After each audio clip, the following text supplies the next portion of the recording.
My father looked me dead in the eye at the boarding gate, handed my first-class ticket to my brother-in-law's golf buddy, and texted me 2 words. Walk home. I did not cry. I did not beg. I simply laughed, typed back. You sure, and walked toward the private aviation terminal. 5 minutes later, the airline demanded $45,000 from him to board the flight, and his fake empire began to crumble. Before I continue this story, let me know where you are watching from in the comments below. Hit like and subscribe if you have ever had to cut off toxic family members to protect your peace. The fluorescent lights of Hartsfield-Jackson, Atlanta International Airport buzzed overhead, casting a harsh glare on the polished floors of Concourse F. I stood near Gate 4B, my designer carry, on resting quietly beside my sleek boots, watching my family perform their usual social theater. We were supposed to be boarding a flight to St. Bart's for a family vacation. I am Jada, 33 years old, and for my entire life I have been the designated scapegoat of my family. While I quietly built a multi-million-dollar private wealth management firm and invested heavily in luxury hospitality, my family still treated me like the struggling glorified bookkeeper they assumed I was. My father, Reginald, stood at the Delta Priority podium, wearing a tailored linen suit that screamed old money status. He desperately wanted to project to his country club friends. Next to him was my younger sister, Chloe, the undisputed golden child of the family, clinging to the arm of her white husband, Connor. Connor was 32, perpetually smug, and ran a tech startup that he constantly bragged about at family dinners. My father worshipped Connor. To Reginald, having a white tech entrepreneur as a son-in-law was the ultimate validation of his own social climbing. He treated Connor like a king, while treating me, his own flesh and blood, like an inconvenience. As the gate agent announced the beginning of first-class boarding, I reached for my ticket. But before my fingers could graze the heavy cardstock, Reginald swiftly intercepted it. He snatched my boarding pass from the counter and handed it directly to a tall, sunburned white man standing next to Connor. It was Connor's college fraternity brother and current golf partner, a man who had suddenly decided to join our family trip at the last minute. I stared at my father, the betrayal settling cold and heavy in my chest. He did not even look at me. He just smoothed the lapels of his jacket and smiled at the gate agent. Connor turned to me, adjusting his expensive blazer with a condescending smirk that made my blood boil. "Sorry, Jada," Connor said, his voice dripping with fake sympathy. "My buddy here is meeting us at the resort to go over some massive seed funding for my startup. It is highly confidential business stuff. You do not mind taking a standby coach flight tomorrow, right? I mean, your little accounting gigs do not exactly require you to be anywhere important on time. Plus, coach builds character." Before I could respond to his sheer audacity, my phone buzzed in my pocket. I pulled it out and looked at the screen. It was a text message from Reginald. It read, "Cancelled your ticket. Walk home. This trip is for family who actually contribute." The words stared back at me, a brutal summary of exactly how my father viewed me. Disposable. Worthless. An afterthought to be cast aside the moment a white man with perceived wealth needed a seat. I looked up from my phone, locking eyes with Reginald. He finally met my gaze, his expression hard and unyielding. There was no apology in his eyes, only a silent command to accept my humiliation and walk away quietly so he could continue playing the wealthy patriarch. That was when my mother, Valerie, stepped in. She grabbed my arm, her manicured acrylic nails digging sharply into my skin. Valerie was the ultimate enabler, a woman who spent 60 years sweeping our family's toxicity under expensive rugs to maintain a flawless Sunday service facade. She pulled me close, her voice a harsh, aggressive whisper in my ear. "Do not make a scene," Jada, Valerie hissed, glancing nervously at Connor and his friend. "We keep family business private. Do not you dare show out in front of these people. Chloe and Connor have been so stressed with his company lately, they need this win. You are just a freelancer. You have the time to wait around for another flight. Be a good sister for once and take one for the team. Take one for the team." Those 5 words had defined my entire existence in this family. When Chloe maxed out her credit cards in college, I was told to take one for the team and empty my modest savings to save her credit score. When Reginald made poor investment choices and nearly lost his country club membership, I was guilt-tripped into covering his dues so he would not lose face. I was the mule, the workhorse, the invisible foundation holding up their house of cards. And now, I was being told to walk out of the airport so a stranger could take my first-class seat to an island vacation I had quietly orchestrated. They expected me to cry. They expected me to argue, to beg, or to lower my head and shuffle away in shame while they jetted off to paradise. But standing there feeling the sharp sting of my mother's nails on my arm and seeing the smug satisfaction on Connor's face, something inside me finally snapped. The lifetime of accommodating their egos, of shrinking myself to make them feel large, completely evaporated. I did not cry. I pulled my arm out of my mother's grip with a forceful jerk that made her stumble back a step. And then I laughed. It was a loud, sharp, genuine laugh that echoed over the noise of the boarding gate. Passengers turned to look. The gate agent paused. Connor's smirk faltered, replaced by a flicker of confusion.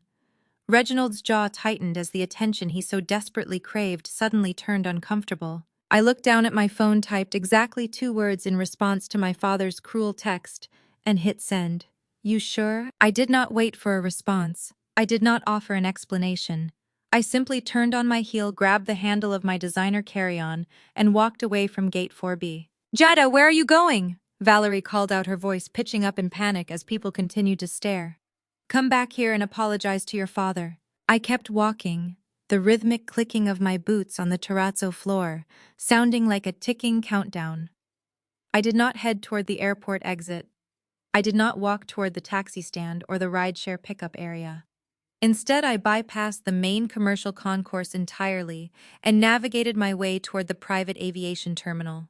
The atmosphere shifted the moment I walked through the sliding glass doors of the private lounge. The chaotic noise of the commercial airport vanished, replaced by soft ambient music, the clinking of crystal glasses, and the hushed tones of absolute privacy.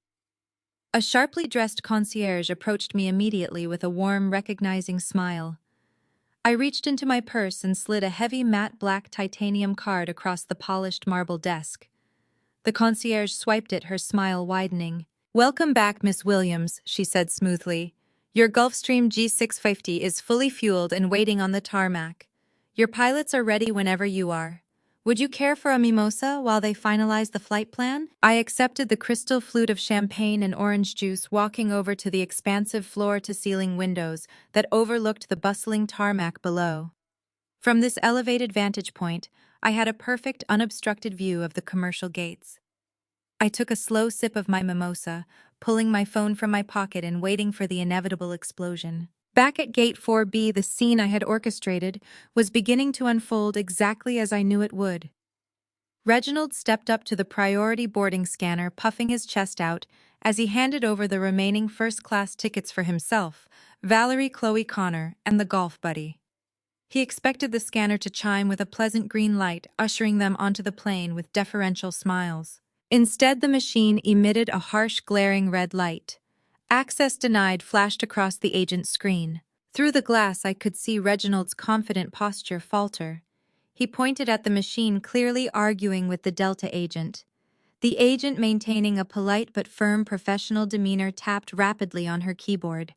I knew exactly what she was telling him because I had set up the corporate linkage myself. "Sir," the agent explained, her voice likely carrying over the impatient murmurs of the passengers waiting behind them. "I am sorry, but the system shows your entire group's VIP status. First-class upgrades and international resort transfers are inextricably linked to a corporate sponsor profile under the name Jada Williams." Reginald waved his hand dismissively. Yes, that is my daughter. She had a scheduling conflict and will not be joining us. Just override it and let us board." The agent shook her head. "I cannot do that, sir.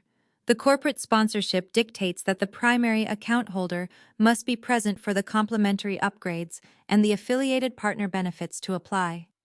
Because Miss Williams' ticket was manually canceled from this device 15 minutes ago, the corporate umbrella covering your itinerary has been voided." I watched from the private lounge above as Connor pushed his way to the front, leaning over the counter and attempting to use his white privilege to intimidate the agent. "Do you know who I am? I run a multi-million-dollar tech firm. This is unacceptable.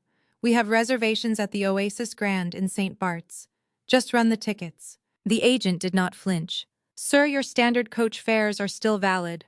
However, to reinstate the first-class seating, the priority baggage, and the resort transfer fees that were previously covered by the corporate account, you will need to pay the outstanding balance out of pocket. Reginald pulled out his wallet with a frustrated huff. Fine. Just put it on my card. How much is the difference? The agent typed a few numbers and looked him directly in the eye. To board this flight in your current ticketed class, the outstanding balance is $45,000. Even from a distance, I could see the color completely drain from my father's face. $45,000. It was a sum he could not easily produce because the wealth he flaunted at the country club was an illusion built on massive debt and my silent financial backing. Reginald's hands shook as he handed the agent his premium credit card. The agent swiped it. A moment later, she shook her head. I am sorry, sir. The card was declined.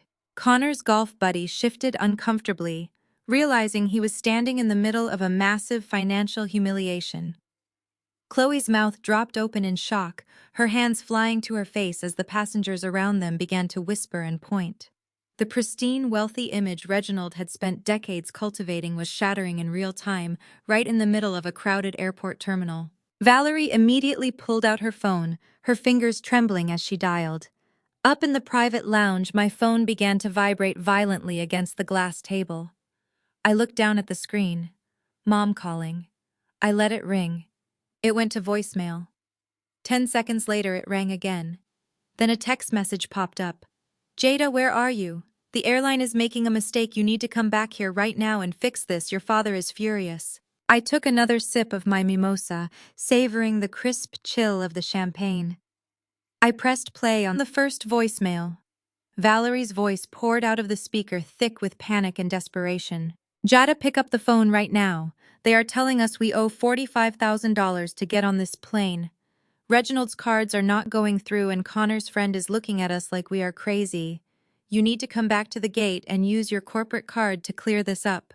Stop throwing a tantrum and fix this. We are family. I deleted the voicemail. I did not owe them a fix. I did not owe them my corporate credit line, my hard-earned wealth, or my peace of mind. I had spent 33 years being their shock absorber, softening the blow of their terrible decisions, and enduring their emotional abuse just to keep the family intact. But today the shock absorber was gone. They were about to feel the full, unmitigated impact of reality. My phone buzzed again. This time it was Chloe.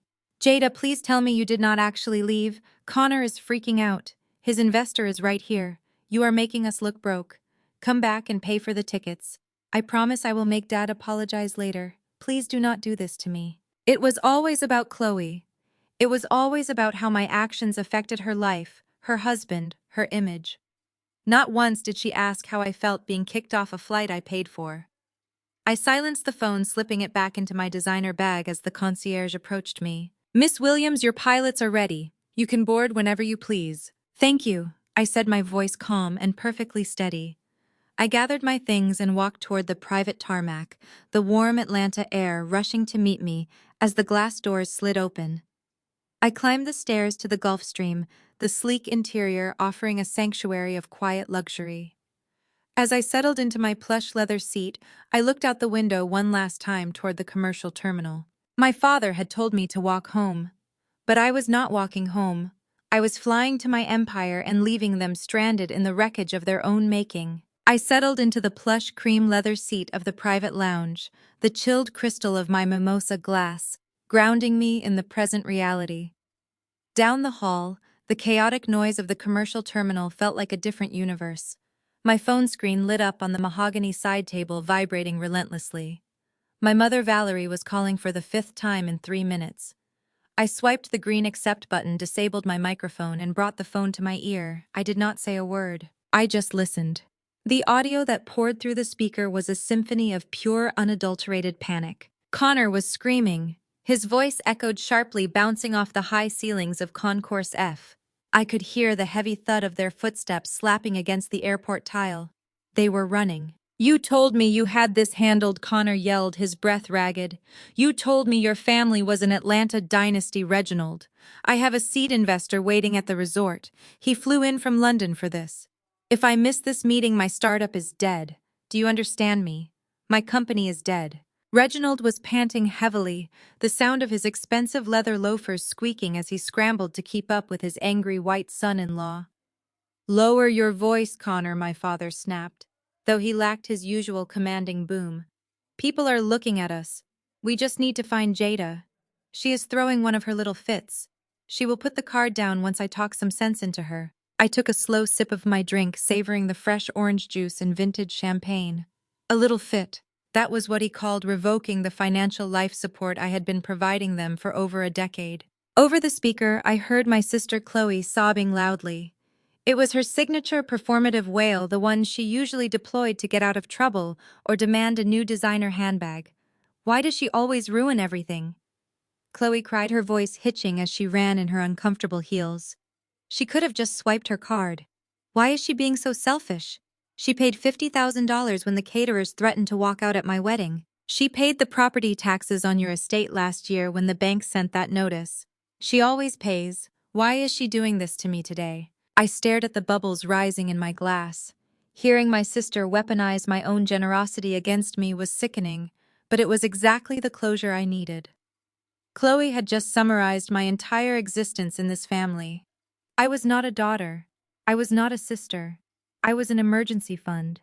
I was the silent, obedient bank account they tapped into whenever their grand illusions of wealth collided with their actual financial reality. I had funded the illusion of their perfection while they hid me in the shadows, embarrassed by my dark skin, my natural hair, and my refusal to marry a man who looked and acted like Connor. Valerie's voice cut through the chaos on the line.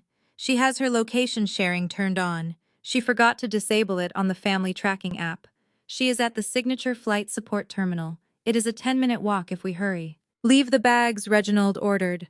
We cannot drag them fast enough. Just leave them by the podium. The airline staff can hold them. We need to catch her before she leaves the building. The sheer desperation in my father's voice was something I had never heard before. This was a man who spent my entire life walking 10 steps ahead of me, acting as though my presence was a burden he generously tolerated. Now he was abandoning his monogrammed luggage in the middle of the busiest airport in the world, sprinting through the terminals just to beg for my credit card. Connor was not letting up. His entitlement was fracturing into absolute rage. I married into this family because you promised connections and capital, he shouted at my father. You promised me an affluent network, and now you cannot even afford a plane ticket without begging your accountant daughter to bail you out. You are a fraud, Reginald. This whole family is a fraud. I hit the red button ending the call. The silence that filled the private lounge was magnificent. I checked the tracking app on my own phone, watching their three little icons racing across the digital map of the airport. They were moving down the long pedestrian skywalk that connected the main domestic terminal to the international concourse, a glass-enclosed bridge that offered a panoramic view of the private aviation tarmac. Miss Williams, a gentle voice, interrupted my thoughts. I looked up to see the lead flight attendant standing nearby, offering a warm, professional smile. The pilots have completed their pre-flight checks. We are ready for boarding whenever you are. Thank you, I replied, standing up and smoothing the front of my silk trousers. I grabbed my designer tote and walked toward the automatic glass doors leading out to the tarmac. The thick Georgia heat embraced me the moment I stepped outside. The smell of jet fuel and warm asphalt filled the air. A few yards away sat the Gulfstream G650, its sleek white exterior gleaming under the midday sun. The boarding stairs were lowered, a red carpet rolled out at the base. It was the epitome of absolute untouchable success. The kind of success my father spent his life pretending to have. The kind of success I had built quietly, relentlessly while they mocked my choices. I walked toward the aircraft, my heels clicking confidently against the pavement. I did not rush. I took my time, enjoying the gentle breeze and the absolute certainty that I was finally walking away from the toxic anchor tying me to my past. As I reached the base of the stairs, I heard a muffled, frantic pounding sound. I stopped and turned around. High above the tarmac, spanning the gap between the concourses, was the glass-enclosed pedestrian skywalk. And there they were. Reginald, Valerie, Chloe, and Connor were pressed against the thick, soundproof glass. They looked absolutely deranged. Reginald's tailored linen suit was stained with dark patches of sweat under his arms and across his chest. His tie was loosened, his face flushed an unhealthy shade of purple. Valerie was banging her fists against the window, her carefully styled hair completely undone by the sprint.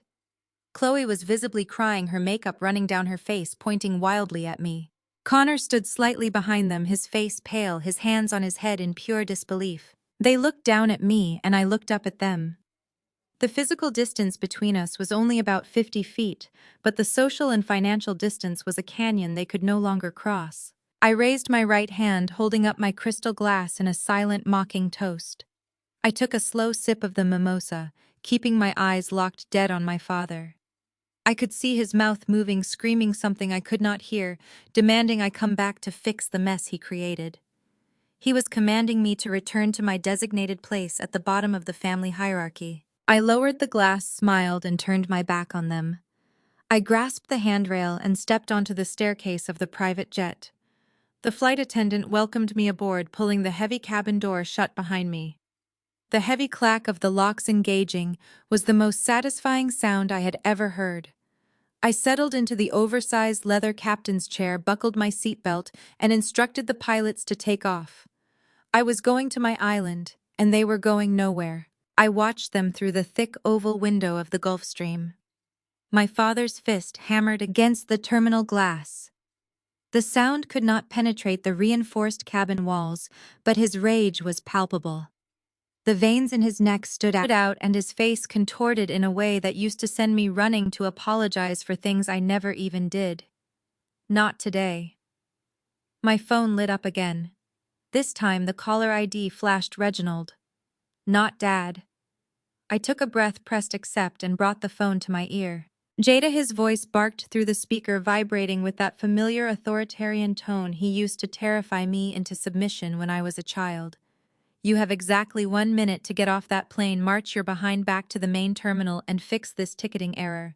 You are embarrassing us in front of Connor and his investor. Do you have any idea how this reflects on me? I settled deeper into the plush leather seat, smoothing the fabric of my silk trousers. I am not the one throwing a tantrum against a window in a public airport, Reginald. And there is no ticketing error. Stop playing games. He snapped, his breathing heavy. You linked your little accounting card to our itinerary, and the system glitched when I adjusted the seating. Call the airline right now. Authorize the $45,000. We will pay you back when Connor gets his seed funding. Pay me back. The audacity of those words almost made me laugh all over again. He said the exact same thing 5 years ago when he drained my college savings account to pay for Chloe's lavish destination wedding, claiming a father needed to give his favorite daughter the day she deserved. He said it again when I secretly paid the property taxes on his Atlanta estate so it would not go into foreclosure. He had never paid me back a single dime. I was expected to finance his illusion of generational wealth, while he gave all his respect to a mediocre white man with a failing tech startup. You did not adjust the seating, I replied, my voice smooth and utterly unbothered. You gave my first-class ticket to a stranger and texted me to walk home. You chose your white son-in-law and his golf buddy over your own black daughter. You wanted me out of the picture because my independence does not fit the affluent country club narrative you sell to Connor. You wanted me invisible, just a wallet to fund your lifestyle, while you handed my seat to a man who has never worked half as hard as I have. I could hear scuffling on the other end of the line. Valerie had snatched the phone from him. Jada, listen to me right now, she hissed, dropping her sweet church-going mother act. Connor is threatening to leave Chloe if this deal falls through. His investor is laughing at us. You are destroying your sister's marriage over a plane ticket. Be the bigger person and pay the balance. My mother had spent my entire life demanding I be the bigger person to accommodate their endless mistakes. Chloe never had to be the bigger person. Chloe just had to cry, and the world was expected to bend to her will. Valerie was terrified of losing the proximity to whiteness and perceived status that Connor brought to the family. She would gladly throw me under the bus if it meant keeping her country club friends from gossiping. Chloe's marriage is not my financial responsibility, I said, keeping my tone perfectly level. You wanted me to walk home, so I canceled the corporate sponsorship covering your luxury lifestyle. The flight upgrades, the VIP resort transfers, the private dining reservations. All of it is gone. There is no glitch. Have a safe walk home, Dad. I pulled the phone away from my ear and tapped the red button. I looked out the window one last time. Reginald was staring at his own phone in absolute disbelief. The illusion of his power was broken. Valerie was clutching her chest as if she might faint, her carefully styled hair beginning to frizz in the Georgia humidity. Chloe was screaming at Connor, her pristine, submissive wife image completely unraveling in front of the entire concourse. Connor shoved his hands into his pockets and turned his back on her, clearly refusing to offer a single cent of his own money to fix the mess. He was expecting the black family he married into to fund his entire existence. I signaled the flight attendant, who was standing quietly near the galley, with a fresh bottle of sparkling water. You can secure the cabin door now. The heavy door sealed shut, locking out the noise, the manipulation, and the decades of financial abuse. The cabin pressurized with a soft, comforting hum. As the jet taxied toward the runway, my phone chimed with a notification from a joint family banking app I had monitored for years to keep their reckless spending from destroying our credit. Chloe had just initiated a massive wire transfer. She was draining her entire emergency savings account, the one I had forcefully advised her to build when she first got married. She was wiping out her last $10,000 just to purchase 5 ultra-basic economy tickets on a budget airline flying out of Atlanta. They were not walking home. They were too obsessed with their image to give up on the trip. Instead, they were going to spend the next 14 hours cramped in middle seats near the lavatory, dealing with multiple layovers and paying for every single checked bag. They were going to endure absolute misery just to save face and keep Connor's investor from realizing they were completely broke. I leaned back, closed my eyes, and let the gentle thrust of the takeoff press me into the cushions. The private jet climbed into the clear blue sky, leaving the toxicity of my family thousands of feet below. For the first time in my life, I was flying completely free, heading toward an island that I owned, ready to watch them step right into the trap they had set for themselves. 14 hours later, the heavy tropical heat of St. Bart's was doing absolutely no favors for my family. I sat comfortably in a high-backed rattan chair on the mezzanine level of the Oasis Grand Lobby, completely hidden by the lush indoor palm fronds. I had arrived on my Gulfstream 12 hours ahead of them, slept in a custom king bed listening to the ocean, and enjoyed a private massage. They, on the other hand, had just survived a grueling multi-stop budget nightmare. I watched as the automatic glass doors of the lobby slid open. Reginald walked in first, and the sight almost made me burst out laughing. The crisp, tailored linen suit he had worn at the Atlanta airport looked like it had been chewed up and spit out. Sweat stained the collar of his dress shirt. Valerie trailed behind him, dragging her own heavy suitcase, because they clearly could not afford the luxury airport transfer service. Her usually flawless silk press was swelling in the Caribbean humidity, the edges frizzing in a way that I knew was currently destroying her carefully maintained sense of superiority. Chloe and Connor brought up the rear. Connor looked absolutely miserable, his face burned red from walking the tarmac at whatever budget terminal they had landed in. Chloe was dragging her feet, complaining loudly enough for the entire lobby to hear about her swollen ankles and the horrible smell of the coach cabin. They looked nothing like the wealthy elite family they pretended to be. They looked exhausted, desperate, and broke. The Oasis Grand is not just a resort. It is an exclusive sanctuary for the global elite. The lobby is a masterpiece of open-air architecture featuring white marble floors, infinity pools that blend seamlessly into the horizon, and guests who wear quiet luxury like a second skin. Into this pristine environment marched my family, bringing the exact loud, chaotic energy my mother had spent her entire life trying to suppress. Reginald marched straight up to the concierge desk, attempting to summon the same arrogant authority he used on the waiters at his Atlanta country club. He slammed his hand flat on the marble counter. "I need my keys," Reginald barked at the impeccably dressed concierge. "The name is Reginald. We have the presidential oceanfront suite and 2 adjoining villas under the Williams corporate account. And get someone out here to take these bags immediately. We have been traveling for 14 hours because of a ridiculous airline glitch." The concierge, a perfectly poised man named Julian, did not even blink at my father's aggressive tone. He typed smoothly on his keyboard, his eyes scanning the screen. I apologize for your difficult journey, sir. Julian said, his voice a masterclass in professional detachment. However, I do not see an active reservation for your party. Reginald scoffed, leaning over the desk. Look again, Jada Williams. She is my daughter. She booked it through her firm. Julian tapped the screen one more time. Ah, yes, the Williams corporate account. I do see the booking here. However, the primary account holder explicitly modified the guest list yesterday afternoon. The reservation is strictly limited to the primary account holder. All secondary guest access passes, suite keys, and resort privileges have been completely revoked. I watched from the mezzanine as the remaining color drained from my father's face. He turned to look at Valerie, who had suddenly stopped fussing with her hair. What do you mean revoked? Valerie demanded, stepping up to the desk and adopting her aggressive church mother tone. We are her family. You cannot legally lock us out of a room that was paid for. Call your manager right now. I am not standing in this lobby after a 14-hour flight. Connor pushed his way past his in-laws, his white privilege flaring up exactly as I knew it would. He slammed his own credit card down on the marble. Listen to me, Connor snapped, pointing a finger an inch from Julian's face. I am the CEO of a major tech startup.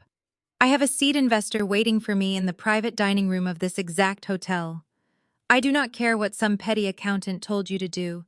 You are going to swipe this card, charge whatever the deposit is, and give me the keys to the presidential suite right now. Do you know who I am? Julian looked down at the card, then back up at Connor. Sir, even if this resort had availability, which we do not, the presidential suite commands a rate of $15,000 per night, with a mandatory 1-week minimum. Your card would need to clear over $100,000 right now just for the deposit. Shall I run it? Connor snatched his card back so fast he nearly dropped it. He knew his card would decline over a $500 dinner, let alone $100,000. The realization that he was entirely powerless without my money hit him like a physical blow. He turned his rage toward Reginald. You told me you fixed this! Connor shouted, no longer caring about the wealthy guests turning their heads to watch the spectacle. You told me you called her and handled it. My investor is sitting in there right now. If I walk in there dragging my own luggage like a common tourist, I lose the deal. Fix it, Reginald. Chloe immediately deployed her ultimate weapon, the tears. She crumpled against the front desk, sobbing loudly, creating a massive scene. This was her classic move. When she wrecked her first car, she cried until the police officer let her go with a warning. When she failed her college exams, she cried until the dean allowed her to retake them. She believed her tears were magic. Please, Chloe wailed, grabbing the edge of the marble desk. You do not understand. My sister is just having a mental breakdown. She is unstable. We are VIP guests. We have to get into those rooms. She is trying to ruin my husband's career because she is jealous and single and miserable. You have to let us in. Valerie frantically shushed her daughter, looking around at the affluent white guests who had stopped drinking their martinis to stare at the screaming black family in the lobby. This was Valerie's absolute worst nightmare. She had spent decades policing my tone, my hair, and my behavior, so we would never be seen as that kind of family. Yet here was her golden child wailing like a toddler, and her husband sweating and yelling at a concierge, putting their absolute worst foot forward in front of the exact demographic she worshipped. Keep your voice down, Chloe! Valerie hissed, grabbing her daughter's arm. People are staring. Reginald, do something. Call her again. Threaten to cut her out of the will. Do whatever it takes. Reginald pulled out his phone, his hands shaking with a mixture of exhaustion and fury. I will have her fired. I will call the head of her little firm and tell them she is abusing corporate assets. I will ruin her. The commotion had reached its peak. The serenity of the Oasis Grand was completely shattered by their entitlement. From my vantage point, I saw the security details shifting in the corners of the lobby, waiting for a signal. I took a final sip of my mimosa, set the glass down on the side table, and stood up. It was time. I walked toward the grand sweeping staircase that connected the mezzanine to the main lobby. At the same moment, the frosted glass doors of the VIP executive elevator chimed open on the ground floor. The crowd of wealthy onlookers parted immediately as the resort's management team stepped out in perfect formation. The director of operations, the head of guest relations, and the chief of security moved smoothly across the white marble floor, creating a wedge through the crowd. They walked directly toward the concierge desk, where my family was currently melting down. Reginald saw the managers approaching and immediately puffed out his chest, adjusting his sweat-stained collar. He assumed the management team was coming to apologize to him, to grovel for the inconvenience, and to reprimand the concierge. He put on his best authoritative face, ready to demand complimentary champagne for their troubles. Finally, Reginald said loudly, looking at the director of operations, "Some competent staff. Your desk agent here has made a massive mistake. I want his name and I want him reprimanded. We are the Williams family. We are VIPs under the corporate account. I expect our suite keys immediately." The director of operations stopped 6 feet from my father. He did not smile. He did not apologize. He simply stood with his hands clasped behind his back, projecting an aura of absolute immovable authority. "Mr. Williams, the director," said, his voice carrying clearly across the suddenly quiet lobby, "we are fully aware of who you are. The concierge made no mistake. You have no reservation here. Furthermore, your disruptive behavior is disturbing our guests." Connor scoffed, stepping aggressively toward the director. "Listen to me. My sister-in-law made this booking. She works for the firm that sponsors this account. Get her down here right now. Jada Williams. Look her up. Get her down here to clear this up before I sue this entire hotel for discrimination." I reached the bottom of the grand staircase, the soft click of my heels breaking the silence. The management team immediately stepped aside, parting down the middle to create a clear path for me. I stood there wearing a custom silk resort set, a diamond tennis necklace catching the Caribbean sunlight, looking every inch the mogul they never believed I could be. I looked at the sweaty, desperate, furious faces of my father, my mother, my sister, and her husband. "No need to call me down, Connor," I said, my voice cutting through the tension like a blade. "I am already here." The silence in the lobby was absolute. You could hear the gentle rustle of the palm fronds and the distant crash of the Caribbean waves. But right there in the center of the marble expanse, the air had been sucked completely out of the room. I stood at the base of the staircase, perfectly still. My custom silk resort wear flowed elegantly around me, a stark contrast to the wrinkled, sweat-stained disaster my family presented. Reginald was the first to break the silence. His shock morphed instantly into the authoritarian rage he had used to control our household for 3 decades. He took a heavy step toward me, jabbing a thick finger in my direction. "Jada, what kind of childish game are you playing?" Reginald boomed, trying to project his country club dominance. "You cancel our upgrades, you force us to fly on a budget airline with common tourists, and now you instruct the front desk to lock us out of our suites. I am your father. You will stop this embarrassing tantrum right now, walk over to that desk, and hand me the keys to the presidential suite. We are exhausted, and Connor has a crucial meeting." Valerie immediately flanked him, slipping right into her role as the ultimate enabler. She smoothed her frizzy hair and shot me a glare that used to make me shrink into myself when I was a teenager. "Jada, have you lost your mind?" Valerie hissed, keeping her voice low but venomous. "Look at these people staring at us. You are humiliating us in front of all these affluent guests. You are humiliating Connor. How dare you disrespect your father this way after everything we sacrificed for you? Apologize to him and fix this right now." I did not shrink. I did not apologize. I looked at the 2 people who had brought me into this world, 2 people who had spent 33 years conditioning me to believe I was nothing more than a financial stepping stone for their golden child. Sacrificed. I repeated the word, tasting bitter but empowering on my tongue. "You did not sacrifice for me, Mom. You sacrificed me. You sacrificed my peace, my credit score, and my sanity, so you could keep playing pretend. You stood by while Dad handed my first-class ticket to a stranger. You told me to take one for the team. Well, the team has been permanently disbanded." Chloe stamped her foot, literally stamping her foot on the Italian marble like a spoiled toddler denied a toy. "Jada, stop being so jealous and petty. Connor's seed investor is waiting in the private dining room. Do you know how hard he worked to set this up? You are literally ruining his tech startup because you are bitter that you are single and pushing spreadsheets for a living. Give us the room keys." I took a slow, deliberate step forward.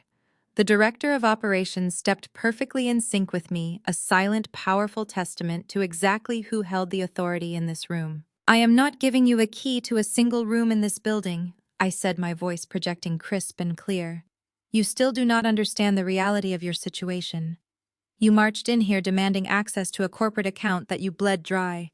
You screamed at my staff. You threw a tantrum in my lobby. Your staff! Reginald interrupted, letting out a harsh, mocking laugh. He turned to Connor and Chloe, shaking his head. Do you hear this girl? She gets a mid-level management promotion at some wealth management firm, and suddenly she thinks she owns the hotel. Jada, you are an employee. You push paper. Stop acting like you run the world and tell the actual manager to give us our keys before I call your boss and have you terminated for insubordination. I smiled. It was a slow, predatory smile that made Reginald's mocking laughter die in his throat. I do not have a boss, Dad, I said softly. Yet the words carried the weight of an anvil. I am the boss. I do not just have a corporate account at the Oasis Grand. My wealth management firm bought this entire resort 3 months ago. I hold the majority stake in the holding company that owns the ground you are currently sweating on. You are not my VIP guests. You are not my priority. And based on what happened at Gate 4B this morning, you certainly are not my family.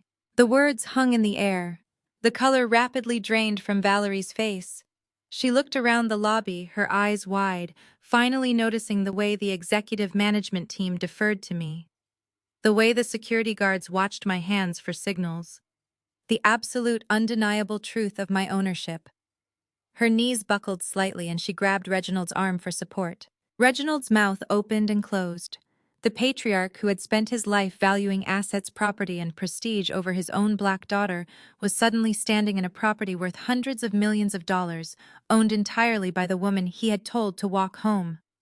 His brain could not process the paradigm shift.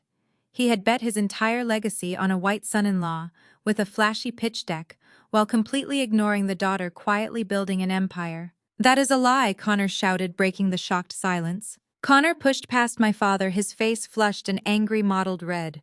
The inherent entitlement he carried, the absolute conviction that he was the smartest, most important person in any room, was fracturing. He stomped toward me, stopping just inches away, completely ignoring the way my chief of security instantly tensed and stepped forward. You are lying, Connor sneered, pointing his finger directly in my face.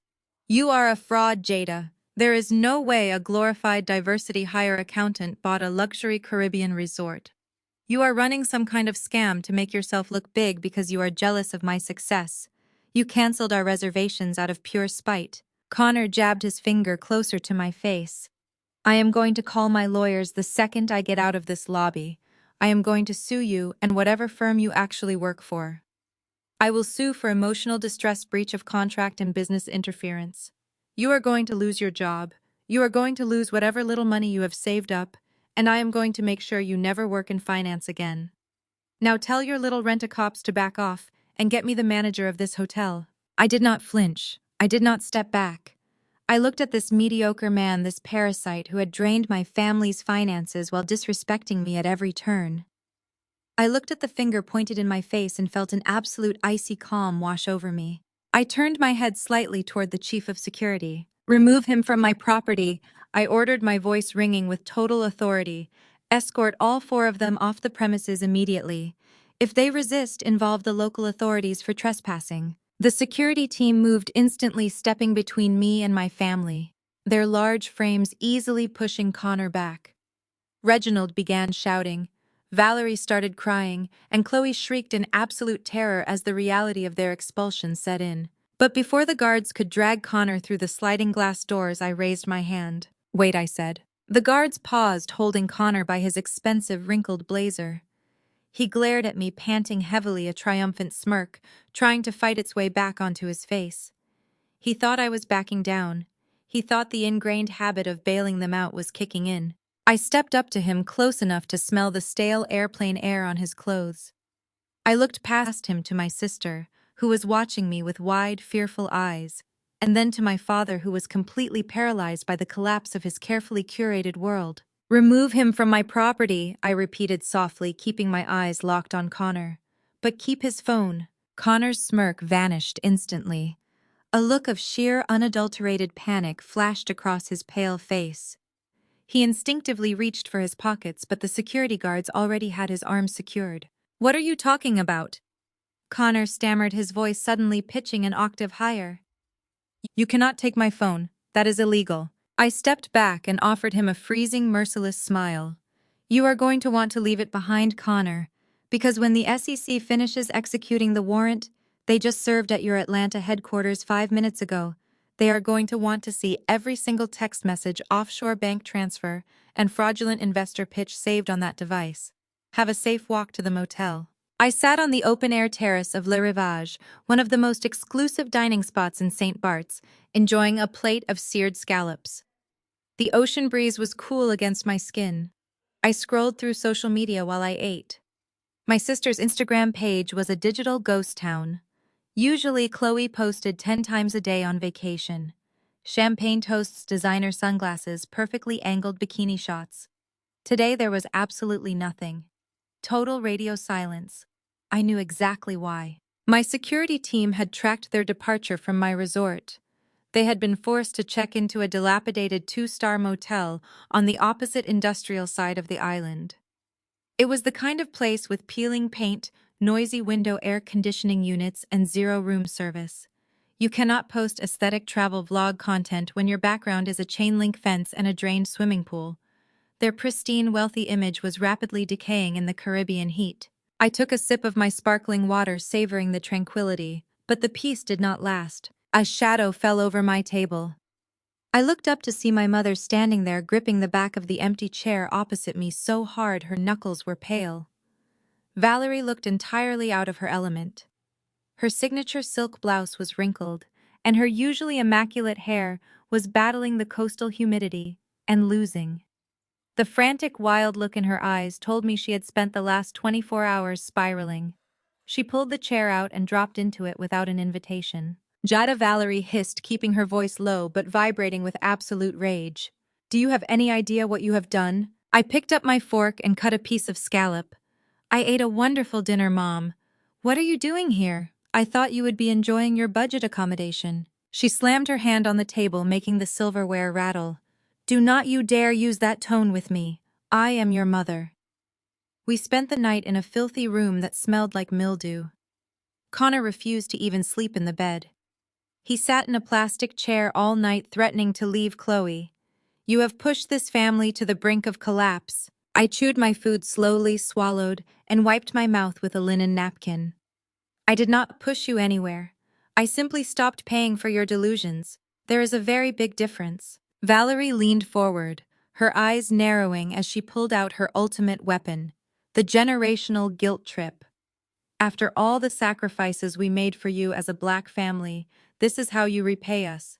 You humiliate us in front of Chloe's white husband. Do you know how hard your father and I worked to build a respectable name, to be seen as equals in those country clubs, to be invited into those spaces? And you just throw a ghetto tantrum and show your whole behind to a white man who is already looking for an excuse to look down on us. You are tearing us apart over pure jealousy." I stared at her.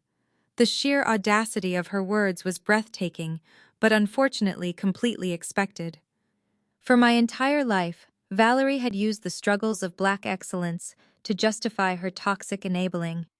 She weaponized our race to demand absolute obedience, insisting that any conflict within the family was a betrayal to our community. "You do not get to use our race to cover up your complicity, Mom," I said, my voice dropping to a freezing absolute calm. "Do not talk to me about sacrifice. You never sacrificed for my success. You sacrificed me to maintain a lie." I leaned forward, mirroring her posture, but entirely in control. "Let us talk about sacrifice. Do you remember when I was 21 and won that National Finance Fellowship? The one that covered my entire master's degree. I came home crying tears of joy. And what did you do? You pulled me into the kitchen and told me to hide the acceptance letter. You told me not to mention it at Sunday dinner because Chloe had just failed her entrance exams, and my success would make her feel bad. You asked me to shrink my Black excellence so your golden child would not feel insecure." Valerie opened her mouth to argue, but I did not let her speak. "And let us talk about embarrassing us in front of Connor." I continued, my voice steady and sharp. You bend over backward to appease that mediocre white man. You let him sit at our Thanksgiving table and make passive-aggressive jokes about my natural hair, and you laugh along so he feels comfortable.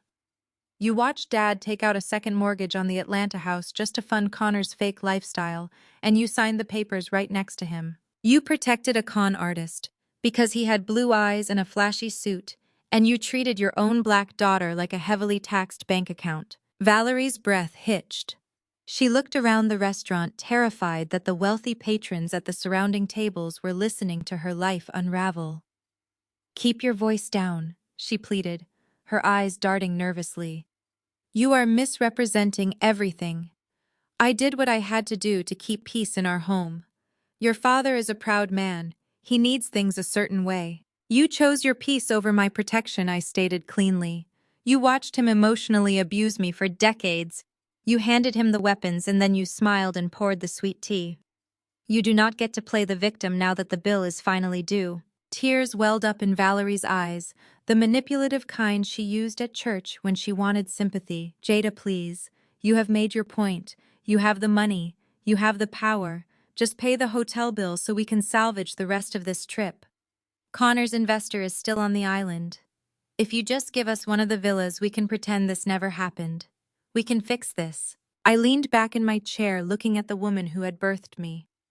There was no maternal warmth left in my heart for her. Only a cold, analytical observation of a woman who would sell my soul for a five-star resort key. "I am not fixing anything," I replied. "I am letting it burn." Before Valerie could launch into another round of desperate begging, the heavy mahogany doors at the front of the restaurant swung open violently.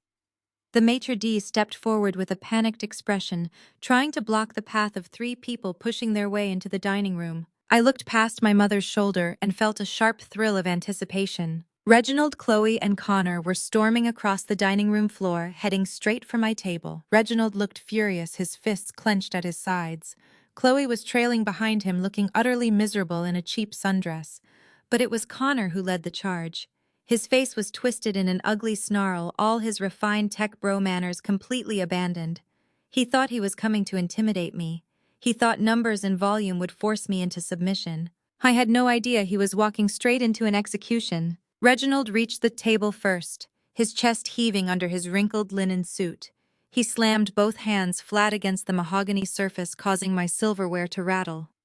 Connor was right behind him, his face twisted into an ugly, entitled sneer. Chloe lingered at the back, clutching her designer purse like a shield, her eyes darting nervously around the upscale dining room as other patrons turned to watch the spectacle. "You think you can just run away and hide in a restaurant?" Connor barked, his voice loud and completely devoid of the refined manners he usually faked at our family dinners.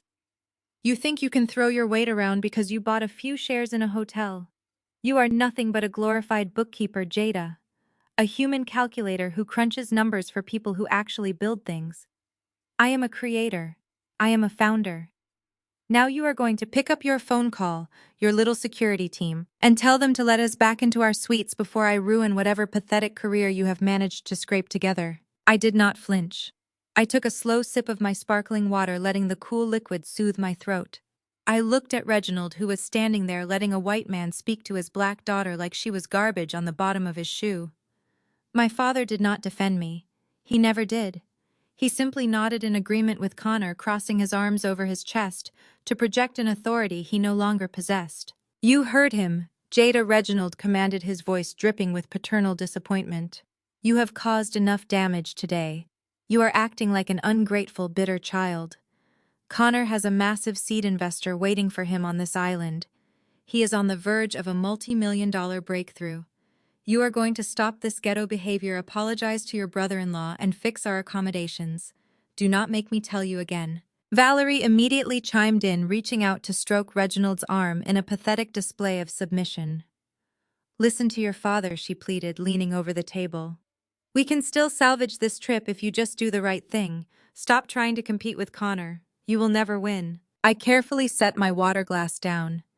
I picked up my linen napkin, dabbed the corners of my mouth, and placed it neatly next to my plate.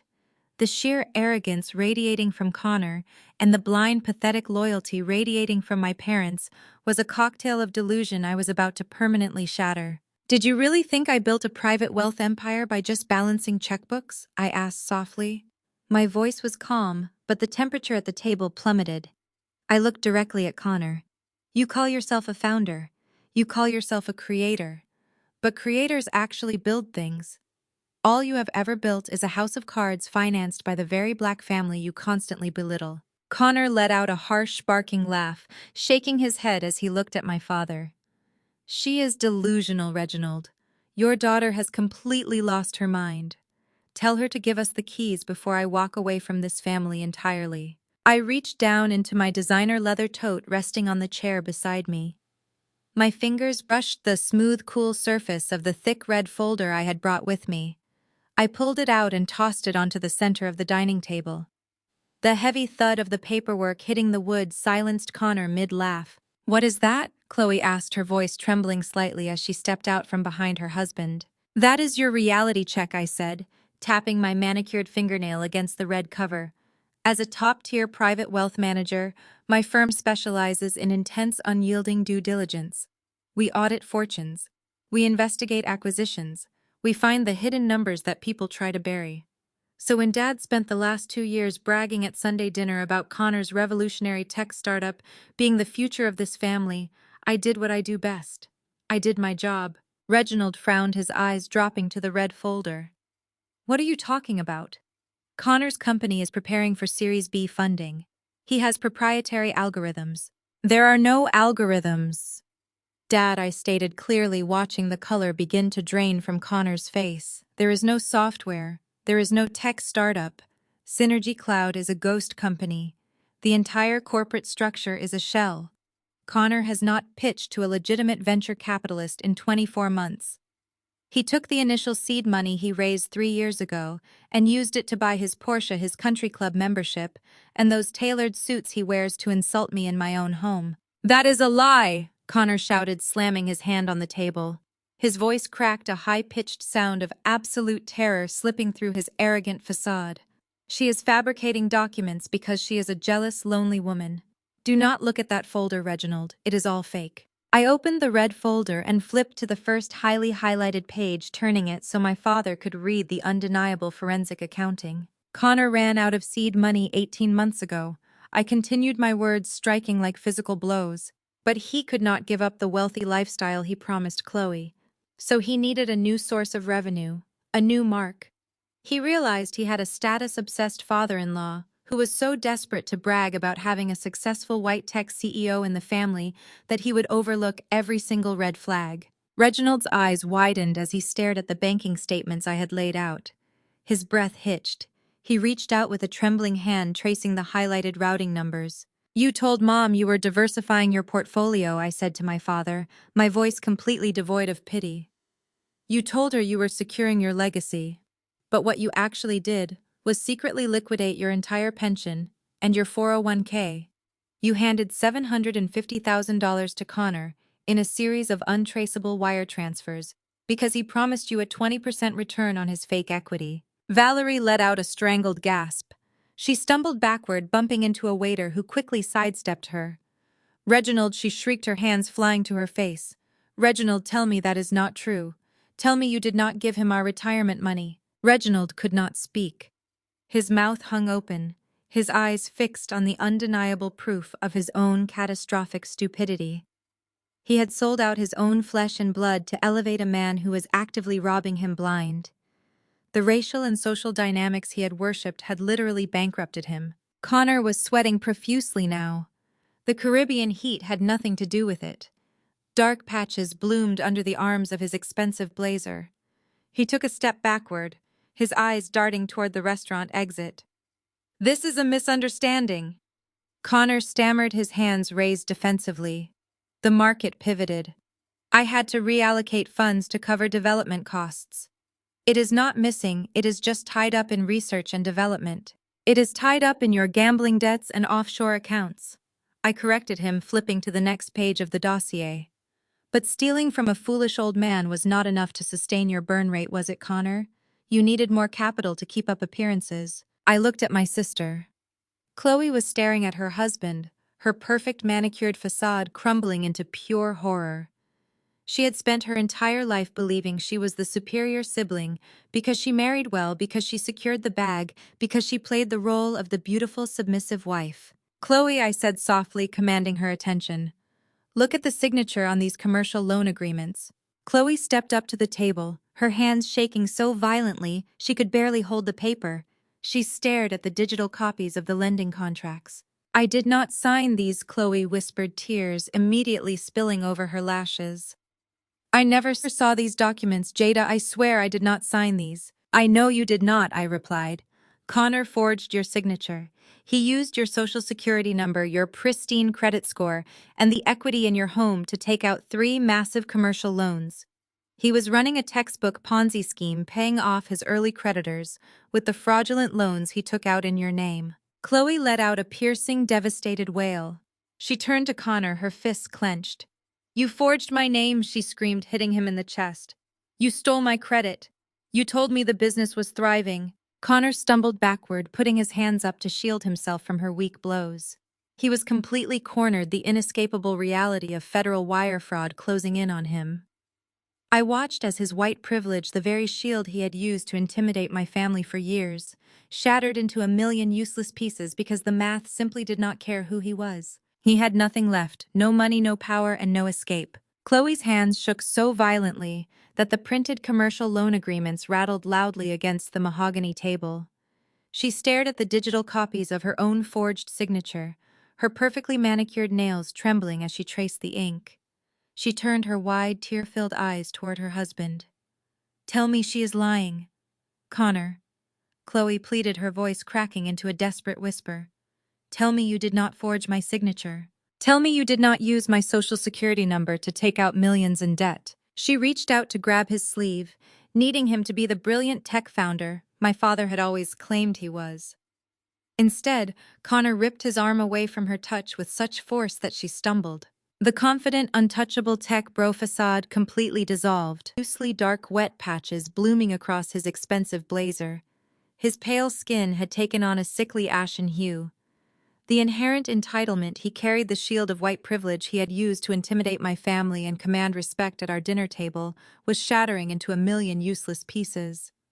He looked around the restaurant, realizing that the truly wealthy patrons, the billionaires and industry titans, sitting at the surrounding tables, were watching him fall apart in real time. The math did not care about his golf handicap. The federal government did not care about his country club membership. When backed into a corner, a parasite does not protect its host. It simply bites. "Do not look at me like that." Chloe Connor spat the words flying from his mouth like venom. He did not offer a single word of comfort. He did not pull his wife into an embrace or promise to fix it. He attacked her. "You think this is all my fault. You demanded this lifestyle. You are the one who needed the European vacations, the designer handbags, the illusion that you were better than everyone else." Chloe gasped, her hand flying to her mouth. "I did not ask you to steal from my father. I did not ask you to commit fraud." Connor let out a harsh, cruel laugh that echoed through the quiet dining room. "Oh, please. You and your parents paraded me around Atlanta like a trophy. You needed a white husband with a flashy title to prove to your little social circle that you had finally arrived. You demanded that I fund a standard of living none of you could actually afford. Do you know how much it costs to keep up with Reginald's fake wealthy image? I did what I had to do to keep your pathetic delusions afloat. I was paying for your life." Valerie stepped forward, her face flushed with indignation. "How dare you speak to my daughter that way?" she shrieked, momentarily forgetting her surroundings. "We welcomed you into this family. We gave you our blessing. You gave me your retirement fund because you were too stupid to read a basic financial disclosure." Connor fired back, pointing a shaking finger at my mother. "You handed me that money because you were desperate to secure your proximity to my status. Do not act like you are innocent victims. You wanted the perks of being affiliated with me, and you turned a blind eye to how I paid for them." I sat perfectly still, my hands resting neatly in my lap. I did not need to say a single word. They were destroying each other, tearing apart the toxic foundation they had built to keep me at the bottom. For 33 years, I had been the scapegoat. I had been the one blamed for every family disruption, told I was too dark, too loud, too independent, too focused on my career. And here was their chosen savior, the man they elevated above me, standing in the middle of a Caribbean restaurant telling them exactly how highly he thought of them. Chloe was sobbing openly now, the ugly guttural cries of a woman realizing her entire existence was a lie. Connor, the SEC is going to arrest us. My name is on those loans. I am going to go to federal prison. You have to tell them you did it. You have to fix this. Connor looked at his weeping wife. There was absolutely no love in his eyes, only cold, terrified calculation. He looked past her to me, staring at the thick red folder resting on the table. I tapped the cover of the dossier with my index finger. The feds are currently bagging your hard drives in Atlanta, Connor. Wire fraud carries a 20-year federal sentence per count. You forged her name on 3 separate commercial loans.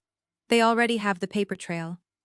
The only question now is whether you want to wait for the authorities here or if you are going to try and run. Connor did not hesitate. He proved exactly who he was, a coward. He turned on his heel and shoved past Chloe with such brute force that she was thrown completely off balance. She slammed hard into the edge of the dining table, knocking over a crystal water pitcher that shattered onto the floor in a spray of glass and ice. Valerie screamed, rushing to grab Chloe's arm to keep her from collapsing completely. Connor did not even look back. He sprinted toward the heavy mahogany exit doors of the restaurant, shoving a startled waiter out of his path. I was running blindly into the tropical night, running from the island, running from the federal warrants and leaving his beloved wife behind to face the catastrophic financial ruin and the criminal fallout entirely alone. The sound of the shattering glass seemed to snap my father out of his paralyzed state. Reginald took a heavy, unsteady step forward. He stared at the empty doorway where the man he had chosen over his own flesh and blood had just disappeared. The reality of the situation crashed down on Reginald like a collapsing building. $750,000. It was everything he had. His pension, his 401k, the hidden emergency funds he had accumulated over a lifetime of work. The entire financial foundation that allowed him to walk into a room and command respect was completely, permanently gone. It had vanished into offshore accounts and gambling debts to fund a con artist. Reginald raised his trembling right hand, clutching the fabric of his sweat-stained linen suit directly over his heart. His breath began to hitch in short, shallow gasps. His knees buckled slightly, and he reached out blindly, grasping the back of a dining chair to keep himself from hitting the floor. His chest heaved as he struggled to pull air into his lungs. Valerie shrieked, momentarily abandoning a sobbing Chloe to rush to her husband's side. She grabbed his arm, her eyes wide with terror. "Breathe, Reginald. Somebody get a doctor. He is having a heart attack." "He is not having a heart attack, Mom," I said, my voice cutting through the panic like ice. "He is having a reality check." Reginald slowly lifted his head. His skin was gray, his eyes bloodshot and wide with absolute terror. He looked at me sitting calmly in my chair, draped in silk and diamonds, surrounded by a security team that answered only to me. He looked at the red folder on the table, and then he looked at his own empty hands. For the first time in my 33 years of life, I saw the exact moment my father realized the truth.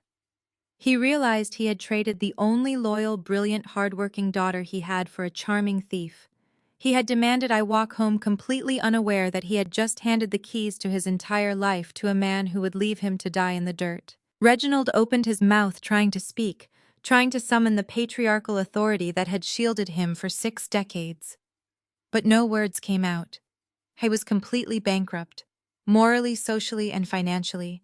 He had nothing left to say. And the bill for his betrayal had not even fully arrived. Through the heavy mahogany and glass doors of the restaurant, the scene played out like a silent, high-definition film. Connor did not make it far. My security team, comprised of professionals trained to handle high-threat situations for global executives, apprehended him before his expensive leather loafers even hit the sand. 2 large men in tactical resort wear pinned him against the thick trunk of a decorative palm tree. He thrashed violently, his mouth wide open in a scream. I could not hear through the soundproof glass, his face pressed hard against the rough bark. The pristine white blazer he had worn specifically to mock me earlier was now smeared with dirt, sweat, and the absolute reality of his situation. Inside the dining room, Chloe, completely shattered. The golden child, the woman who had spent 30 years being meticulously groomed for this exact moment of suburban perfection, crumpled to the floor. She dropped to her hands and knees right next to the shattered crystal pitcher. The expensive sundress my mother had likely purchased for her was soaking up the spilled water and melted ice. She screamed a raw, primal sound that echoed off the vaulted ceilings of the restaurant. She beat her fists against the marble tiles, sobbing so violently her entire body shook. Her perfectly curled hair clung to her wet face in disorganized strands. She was not mourning the loss of a great love. I knew my sister well enough to know the truth. She was mourning the loss of her illusion. The country club memberships, the European vacations, the smug superiority she wielded like a weapon against me at every family gathering. All of it evaporated into thin air, leaving her with nothing but millions of dollars in fraudulent commercial debt and a husband who had just tried to sprint away from her. I expected my parents to rush to her side. I expected Valerie to drop to the floor, ruin her own silk outfit, and hold her favorite daughter, while her world collapsed. But Valerie stood frozen, her eyes wide with shock, utterly paralyzed by the public spectacle. Reginald, however, did something entirely different. The sheer force of his patriarchal ego, the toxic pride that had dictated every single breath our family took, refused to let him accept absolute defeat. He could not be the victim of a white con artist. He could not be the man who lost his entire retirement fund because he was too obsessed with proximity to whiteness to run a basic background check on the man sleeping in his guest room. His mind, scrambling for a lifeline to preserve his dominance, locked onto the only target he had ever been able to successfully control, me. Reginald turned his back on his sobbing daughter. He straightened his spine, pulling his shoulders back, and marched toward my table. The gray, sickly hue that had washed over his face seconds ago was quickly replaced by a furious, blazing red. He slammed his fist down on the table again, ignoring the way my security detail inside the restaurant immediately stepped forward to intercept him. I raised my hand, a silent command for my guards to hold their position. I wanted to hear exactly what he was going to say. "Tell your men to let him go," Jada Reginald ordered. His voice was not shaking anymore. It was loud, authoritative, the exact booming voice he used to terrorize me when I was a teenager, trying to explain why a 98 on a math test was not a failure. "Call off your guards right now and let Connor go." I looked at him, genuinely fascinated by the depth of his delusion. "Let him go?" I asked, my voice barely above a whisper, but carrying clearly across the table. "He just stole $750,000 from you, Dad. He forged your daughter's signature on commercial loans. He committed federal wire fraud and tried to abandon your favorite child to take the fall. We will handle that internally," Reginald snapped, waving his hand as if federal crimes were simply a minor disagreement over the Sunday dinner menu. "You are causing a public spectacle. You are embarrassing this family in front of all these people. I am not going to let you ruin Connor's life over a financial misunderstanding. You have millions of dollars, Jada. You just admitted you own this entire resort. You are going to buy out his debt. You are going to replace my retirement fund." Valerie, snapping out of her trance, hurried to Reginald's side. "Yes," Jada Valerie chimed in, her voice trembling, but desperate to regain control of the narrative.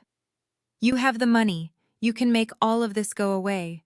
We can just pay off the loans quietly and keep the family together. Do not let them arrest him. Chloe cannot be a divorced woman with a husband in federal prison. What will people at the church say? Think of our reputation. Think of how this will look." I stared at the woman who gave birth to me. They were asking me to spend millions of dollars to bail out the man who had just insulted me, simply to protect their social standing. They were asking me to clean up a catastrophic mess they had walked right into, with their eyes wide open, completely ignoring my warnings over the years. Valerie cared more about the gossip among the church choir than she cared about the fact that her son-in-law had just financially ruined her entire family. Reginald leaned closer, narrowing his eyes, trying to physically intimidate the woman who was currently paying his tab and employing the security guards holding his son-in-law. "You owe us for raising you," Reginald spat, the venom returning to his voice. "We kept a roof over your head. We clothed you. We fed you. We gave you the foundation to become whatever it is you think you are now. You are going to transfer the funds to replace my pension, and you are going to pay off Chloe's loans before the authorities get involved. If you do not fix this right now, you are dead to me, Jada. Do you hear me? You will be cut off completely. You will never set foot in my Atlanta estate ever again. You will be dead to this family. The threat hung in the humid Caribbean air. Never set foot in his Atlanta estate again. The grand sprawling brick mansion in Buckhead that he used to validate his entire existence. The house where he hosted lavish holiday parties just to show his fraternity brothers how far he had come.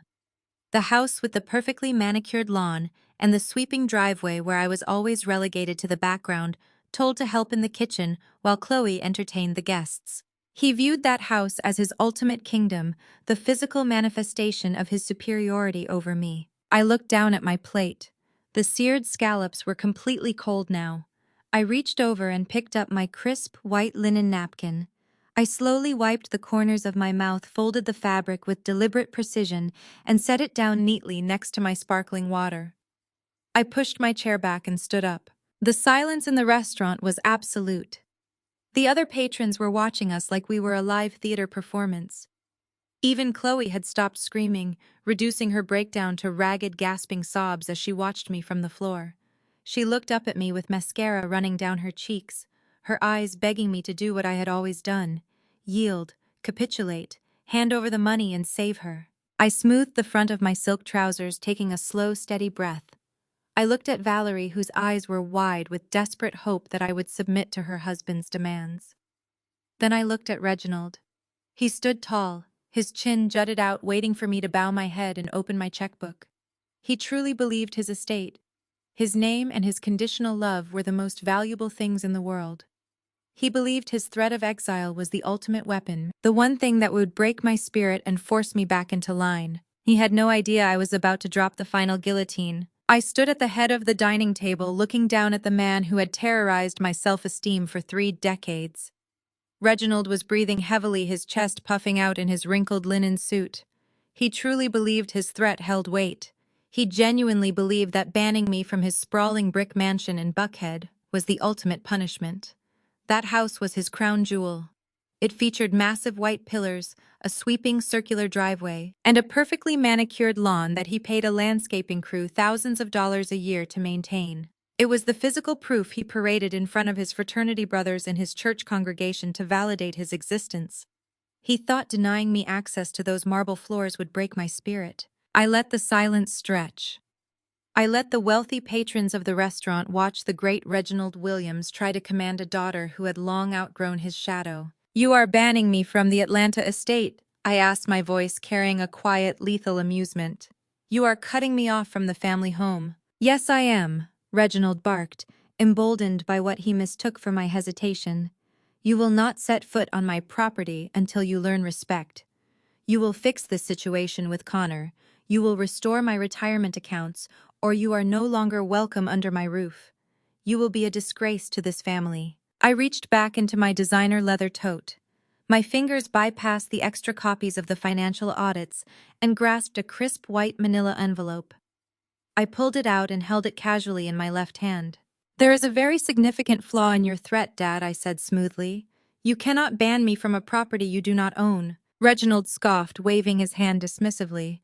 "Do not start with your technicalities, Jada. My name is on the deed. I built that house. I paid for that house." "You financed that house," I corrected him, taking a slow step around the table, so there was nothing between us. "And then you remortgaged that house. And then you took out a second line of credit on that house to fund the lifestyle you thought Connor was going to multiply for you. You drained your equity to impress a white son-in-law who was simultaneously robbing you blind." Valerie let out a small, terrified whimper, clutching her hands tightly to her chest. Reginald stiffened, but he did not speak. 14 months ago, I continued, my voice steady and relentless. "You defaulted on your mortgage. You hid the notices from Mom. You hid them from Chloe. You stopped checking your mail because you could not face the reality that the bank was preparing to foreclose on you. You were going to be evicted in front of the entire neighborhood. The local sheriff was going to haul your custom leather sofas out onto the lawn for all your country club friends to see." "That is a lie," Reginald shouted, though his voice cracked on the last word. I negotiated a restructuring plan with the bank. I signed a new agreement with a private holding firm to keep the asset secure. You signed an agreement with Apex Holdings, LLC. I said, dropping the name of the company like a heavy stone on the table. Reginald froze. His eyes darted to the white envelope in my hand. Did you ever bother to look up who owns Apex Holdings? I asked, tilting my head slightly. Did you ever wonder why a private firm suddenly swooped in, bought your toxic debt from the bank at a premium, and offered you a leaseback program that perfectly matched your remaining monthly income? The color completely drained from Reginald's face. He staggered back a half step, his calves hitting the edge of his dining chair. I own Apex Holdings, Dad, I stated, letting the absolute truth ring through the quiet dining room. I am the sole proprietor. I bought your debt. My company owns the deed to the Buckhead mansion. You do not own the roof over your head. You have not owned it for over a year. You have been paying me rent every single month just to keep up the illusion that you are still the king of your castle. Valerie let out a loud, devastated sob. She grabbed Reginald by the shoulder, shaking him frantically. Tell me she is lying, Reginald. Tell me we still own our home. Tell me you did not lose the house to this ungrateful girl. Reginald could not look at her. He could not look at me.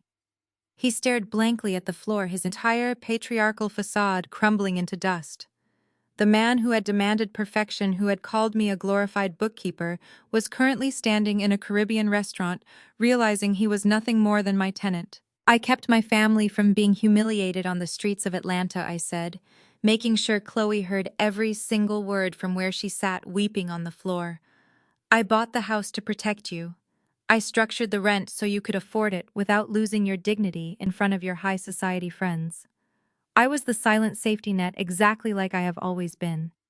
But there is a catch to our leaseback agreement. Reginald slowly raised his head. His eyes were bloodshot, hollowed out by the crushing weight of his absolute failure. You missed your rent payment this month, I said softly. I needed the cash flow. Reginald whispered, his voice broken and raspy, stripped of all its former booming power. I needed to move funds around for this trip. I was going to double the payment next week. I just needed time. You took the money you owed me for the roof over your head, and you used it to buy Connor a first-class plane ticket to St. Bart's. I clarified, stripping away all his excuses. You used my rent money to elevate the man who stole your retirement. And then when we got to the airport, you handed my boarding pass to his golf buddy and texted me to walk home. I lifted the white envelope and pulled out a single sheet of heavy watermarked paper. In the state of Georgia, missing a payment on a leaseback agreement triggers an automatic default clause. I explained, maintaining my flawless professional composure. I do not do business with tenants who default to fund fraudulent tech executives. I certainly do not do business with people who treat me like disposable garbage. I dropped the paper directly on top of the red audit folder sitting on the table. That is a formal 30-day eviction notice, I said.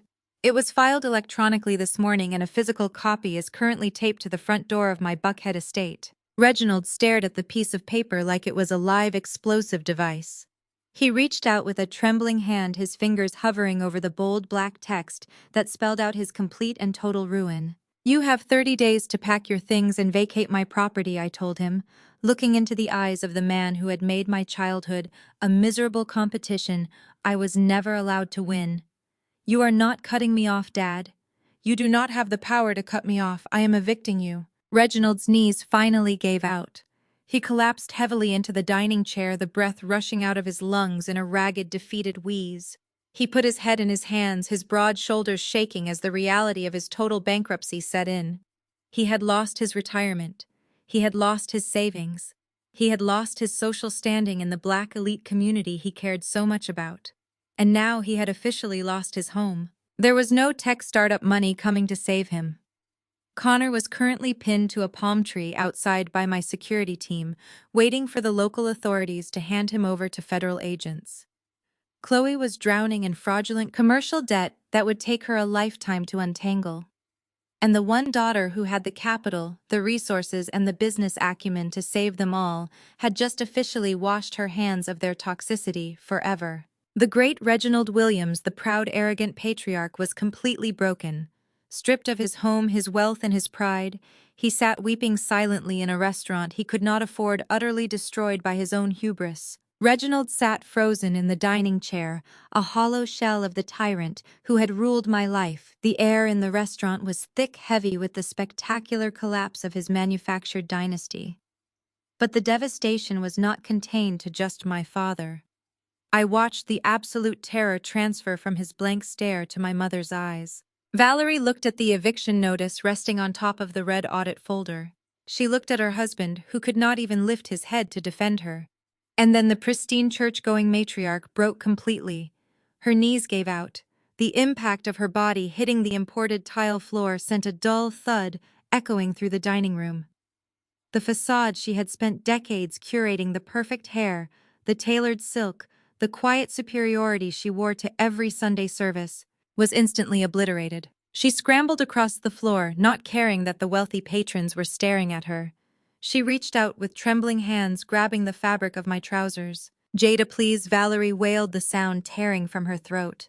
Her tears were genuine now, fueled by the sheer panic of impending poverty. "You cannot do this to us. You cannot take the house. I am your mother." I looked down at her. I did not step back, but I did not reach out to comfort her either. "You lost the house a year ago, Mom," I stated, my voice completely steady. "I was the one who kept the lights on. I was the one who paid the property taxes, so your country club friends would not see the foreclosure signs on your front lawn. And you repaid me by standing at an airport gate telling me to be a good sister, while Dad handed my seat to a stranger." Valerie shook her head frantically, her tears ruining her expensive makeup. "I am sorry," she sobbed, her fingers gripping my pant leg tighter. "I am so sorry, Jada. I knew what he was doing." The admission hung in the air, heavy and toxic. Even Chloe stopped her own crying for a fraction of a second, looking up at our mother in shock. "You knew?" I asked, my tone dropping to a whisper that commanded the entire room. Valerie nodded, her chest heaving as the ugly truth finally spilled out. "I saw the bank statements," she confessed, her voice breaking. "I saw them 8 months ago. I found the wire transfers Reginald sent to Connor. I knew he had emptied the retirement accounts. I knew he took out those second mortgages on the Buckhead estate. I begged him to stop, but he said Connor was on the verge of a breakthrough. He said Connor was going to make us richer than we ever imagined." I stared at her, the final pieces of the puzzle snapping into place. "You knew my father was bankrupting our family for a white con artist, and you said nothing," I said. "You watched him gamble away your future and you kept your mouth shut. Why?" "Because of the shame," Valerie cried, burying her face in her hands. "What was I supposed to do, Jada? Leave him? Admit to the whole congregation that my husband was a fool? Admit to my sorority sisters that the brilliant tech CEO we bragged about was actually draining our accounts? I could not face the humiliation. I just wanted peace. I wanted to keep the family together. I thought if we just held on a little longer, Connor would deliver and everything would be fine." Her confession was a masterclass in cowardice. She had prioritized the illusion of black excellence over actual stability. She was so terrified of losing her social standing, so desperate to maintain her proximity to Connor's perceived white privilege, that she willingly turned a blind eye to her own financial destruction. And worse, she had actively participated in my emotional abuse to protect that fragile lie. "But you did not just stay quiet, Mom," I reminded her, refusing to let her play the passive victim. "You helped them. Whenever Connor needed more money to keep up his fake lifestyle, you came to me. You manipulated me. You told me I needed to help my sister. You used my loyalty to this family as a blank check, knowing full well that they were throwing my hard-earned money into a burning fire." Valerie looked up at me, her face contorted in desperate agony. "I had to," she pleaded. "You are the strong one, Jada. You always have been. You built your firm from the ground up. You never needed us the way Chloe did. I knew you could handle it. I knew you would survive. You always survive." The twisted logic of her maternal neglect hit me like a physical blow. Because I was strong, because I was resilient, I was treated like a machine. I was denied grace, denied protection, and denied love, because I did not perform the fragility that my sister weaponized so perfectly.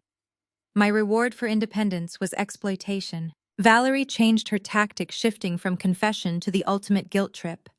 She let go of my trousers and clasped her hands together in front of her chest, looking up at me like I was a deity she was praying to. Jada, please, she begged, her voice taking on the rhythmic preaching cadence she used when trying to sound righteous. I am the woman who gave you life. I carried you. I raised you in a world that tries to tear black women down every single day. I sacrificed my youth to make sure you had a roof over your head. You cannot put your own mother on the street. The Lord commands us to honor our parents. You are a good daughter. You have a good heart. Please do not let your anger turn you into someone who would leave her own flesh and blood homeless. For a brief, agonizing moment, I felt the tremendous weight of her words. It was the ancestral burden every successful black daughter carries. The societal expectation that we must always be the caretakers, the fixers, the infinite well of forgiveness for the families that break us. The culture dictates that no matter what trauma your mother inflicts upon you, you protect her. You shield her from the world. You buy the house, you pay the bills, and you swallow the pain out of respect for the struggles she endured. I looked down at the woman weeping on the floor. I saw the silver streaks in her hair that she meticulously dyed every 3 weeks. I saw the deep lines around her eyes. A sudden sharp ache bloomed in my chest. If I enforced this eviction, she would have nothing. She would be humiliated in front of the very people she had spent her life trying to impress. She would be cast out of her sanctuary. The urge to bend, to reach down and pull her up, to say I would handle the debt and make the nightmare go away, surged through my veins. It was muscle memory. 33 years of conditioning telling me to save them. But then my eyes drifted from her tear-stained face to the table. They landed on the white manila envelope, the eviction notice resting on top of the red audit folder. And right beside it, I saw my father still sitting in a state of catatonic shock, not once reaching out to comfort his wife. I looked over at Chloe, who was still crying selfishly for her own ruined credit score, completely ignoring her mother begging on the floor. I remembered the airport. I remembered the text message on my phone, "Walk home." I remembered Valerie digging her acrylic nails into my arm, telling me to stop throwing a tantrum and take one for the team so Connor could have my first-class seat. If my corporate account had not required my physical presence, they would be sitting in my luxury resort right now, sipping my champagne, laughing about how they put the bitter single accountant in her place. They would have gladly left me in the dark to protect their own comfort. The brief flicker of guilt extinguished, replaced by an armor of absolute impenetrable ice. I hardened my heart. The maternal bond she was trying to weaponize had been severed by her own hands long before this moment. I looked down at Valerie, my face completely devoid of sympathy. "You chose your peace over my protection," I said, my voice carrying the finality of a judge delivering a sentence. "You watched them abuse me for decades, and you handed them the weapons. You smiled and poured the sweet tea, while my father gave my inheritance to a con artist. You knew exactly what they were doing to me, and you decided my pain was an acceptable price to pay for your country club membership." Valerie opened her mouth to protest, but I did not let her speak. "You are right about one thing, Mom." I continued, my gaze piercing straight through her. "I am the strong one. I am the one who survives. And I am using that strength to permanently remove the parasites from my life.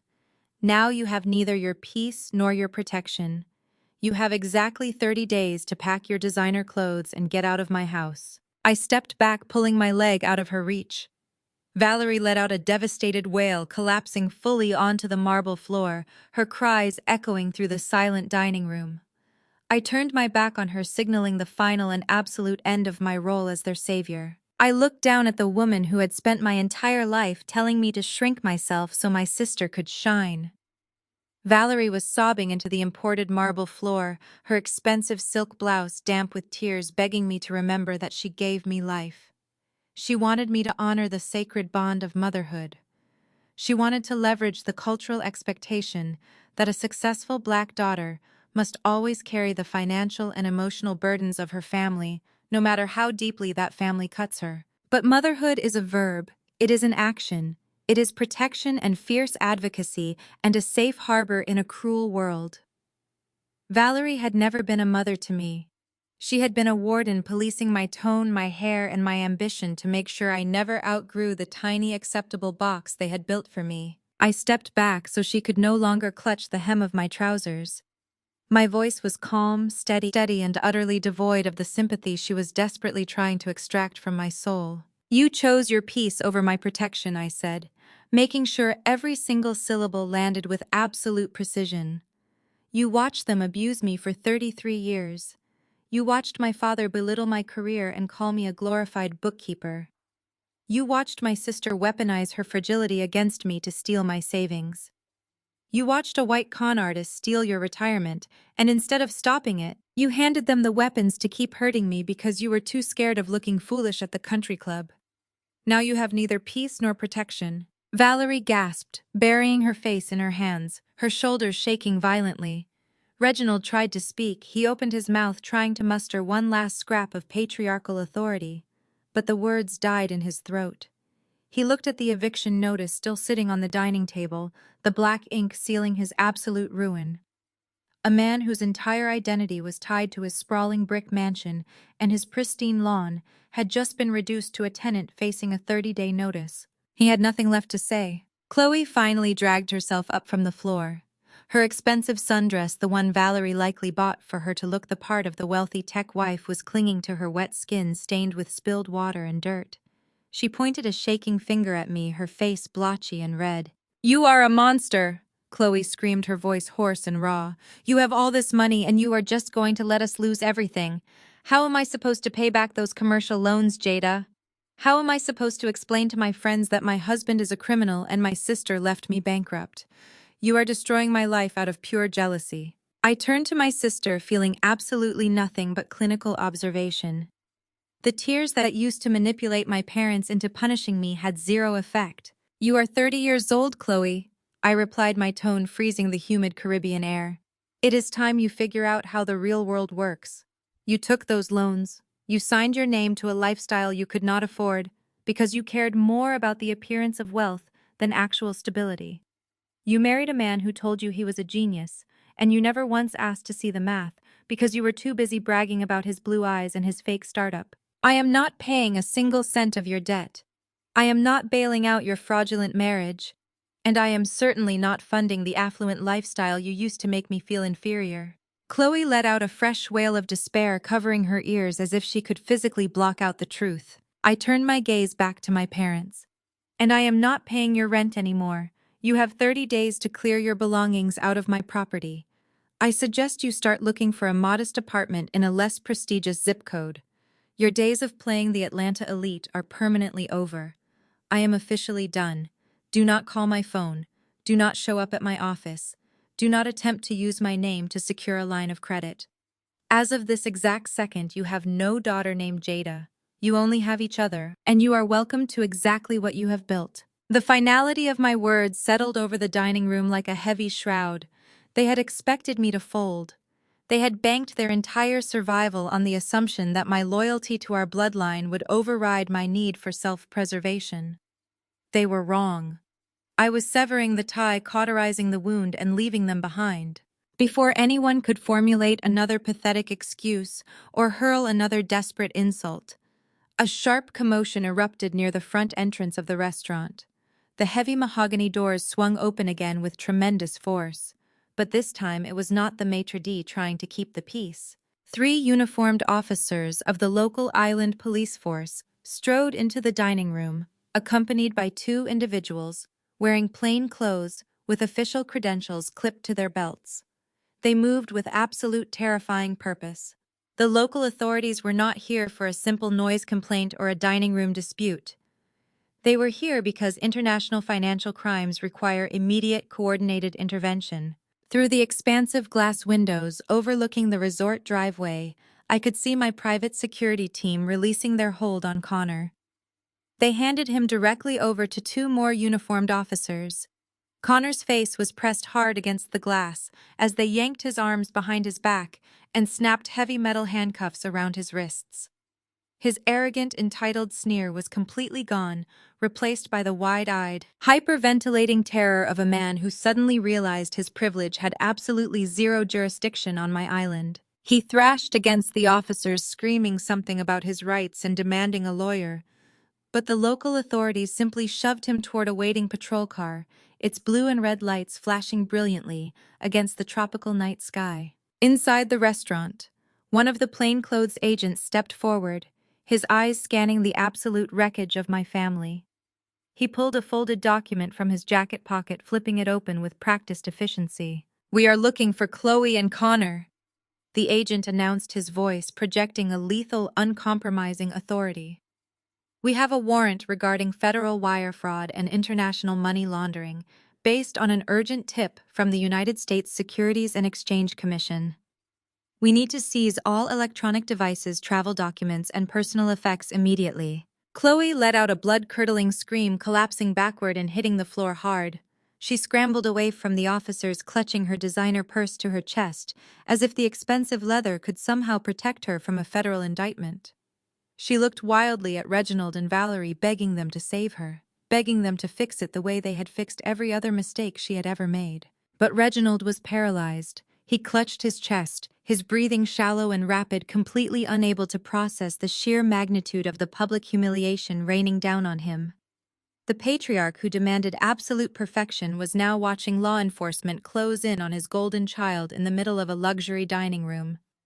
Valerie simply lay on the marble floor, weeping hysterically into her hands, completely shattered by the destruction of her flawless societal image. They had built their entire lives on a foundation of lies, status, and proximity to a fake billionaire. They had sacrificed their only loyal daughter to maintain an illusion of grandeur. Now they were trapped in the wreckage of their own making, surrounded by law enforcement, completely stripped of their wealth, their home, and their pride. I stood quietly watching the authorities move in to begin their questioning, knowing that for the first time in my life, their catastrophe was no longer my problem to solve. The tropical morning sun breached the horizon, casting a brilliant golden glow over the Caribbean waters, but the real spectacle was happening down on the hot asphalt of the island airstrip. I stood on the wraparound terrace of my penthouse suite, the cool morning breeze wrapping around my silk robe. I rested my hands on the cool brass railing, holding a cup of rare Jamaican coffee. In my other hand, I held a pair of vintage brass binoculars. I did not need them to see the runway, but I wanted to witness every single detail of the masterpiece I had orchestrated. Down at the small commercial airstrip, visible from the highest elevation of my resort, my family's final humiliation was playing out in spectacular high definition. The local authorities here do not play games with international financial fraud, nor do they tolerate tourists who cause property damage and skip out on hotel bills. Through the lenses, I watched two marked police vehicles idle near the chain-link fence of the budget terminal. Connor was not walking freely. He was flanked by island officials, his wrists secured tightly behind his back. He was wearing the exact same wrinkled, dirt-stained blazer from the restaurant last night. He was being fast-tracked for deportation, marched directly toward the tarmac, to be handed over to federal agents waiting in Miami. He stumbled on the asphalt, awkwardly looking back over his shoulder. He was probably hoping Reginald would pull a miraculous bribe out of his empty pockets to save him. But Reginald had absolutely nothing left to give. My father walked 10 paces behind the police escort, and the sight of him was an absolute revelation. The man who had strutted through the Atlanta airport like a king just 24 hours ago now walked with a severe broken stoop. He dragged a single scuffed piece of carry-on luggage with a broken wheel.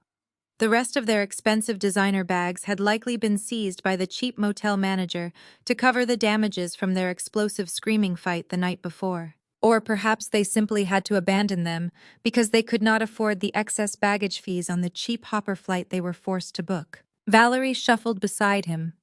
I zoomed in slightly, my lips pressing into a tight line. My mother, the woman who would spend 3 hours every Sunday morning ensuring her church hat was perfectly pinned and her pearls lay flat, was completely undone.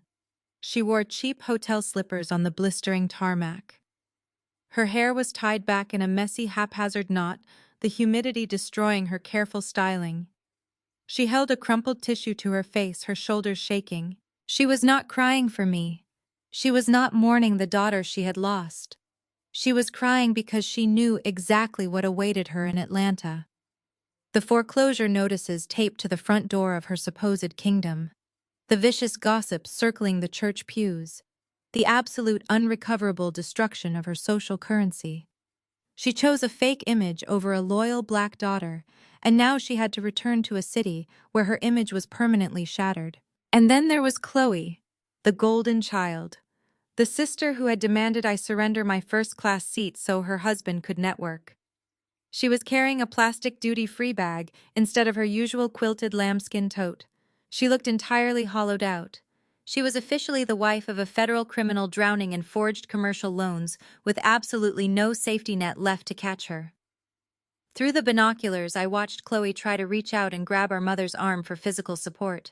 Valerie sharply yanked her hand away, refusing to look at her. The toxic alliance that had sustained them for years was dissolving right before my eyes. Now that there was no money left to glue their fragile egos together, they were already turning on each other. The shared delusion of their superiority had collapsed, leaving only resentment and blame. I lowered the binoculars, resting them on the glass patio table. The air up on my terrace was thin, crisp, and incredibly clean. I took a deep breath, filling my lungs completely. For 33 years, I had walked around with a crushing, invisible weight pressing down on my chest. It was the heavy, suffocating expectation that I had to be the strong one who absorbed everyone else's trauma. The silent cultural demand that I finance their delusions, endure their insults, and smile politely while they handed my hard-earned achievements to a mediocre white man. They demanded my labor, my capital, and my silence, but they despised my actual presence. As I watched them shuffle toward the cramped, unair-conditioned twin-engine prop plane that would begin their grueling journey back to a foreclosed mansion, I felt that massive, lifelong weight completely lift off my shoulders. It simply vanished, carried away by the ocean wind. I waited for the guilt to hit me. I waited for that ingrained childhood programming to tell me I was a bad daughter, that I needed to pick up my phone, call my bank, and transfer them emergency funds. The guilt never came. I felt nothing but pure, unadulterated peace. I turned away from the railing. I did not need to watch the plane take off. Their story was no longer my concern, and their struggles were no longer my financial burden. I walked back toward the expansive living room of my penthouse. The heavy sliding glass doors shut automatically behind me, sealing out the outside world and enveloping me in the quiet, climate-controlled luxury of my own making. I walked over to the massive mahogany desk situated in the center of the room. My executive assistant had already been in quietly this morning, laying out my daily briefing files in perfect alignment. There were contracts for new commercial property acquisitions in London, quarterly earnings reports for my private wealth management firm, and the finalized architectural blueprints for expanding the Oasis Grand property into the neighboring cove. This was my reality. This was the empire I had built quietly in the dark while they were busy polishing their fake crowns and mocking my accounting gigs. I smoothed my hands over the cool leather portfolio on my desk. I thought about the little girl who used to hide in her bedroom running numbers on a cheap calculator, trying to figure out why her perfect grades and relentless work ethic were never enough to earn a seat at her own family's table. I realized now that the table was always rotten. They did not exclude me because I was not good enough. They excluded me because my authenticity and my genuine success were a constant, glaring reminder of their own fraudulent lives. They needed me to be small so they could pretend to be big. I poured myself a fresh cup of coffee from the silver carafe on the sideboard. The rich, bold scent filled the room, grounding me in the present moment. I was no longer the family scapegoat. I was a mogul. I was the master of my own fate, the architect of my own wealth, and the absolute ruler of my own peace. I walked over to the floor-to-ceiling mirror resting against the far wall and looked at my reflection.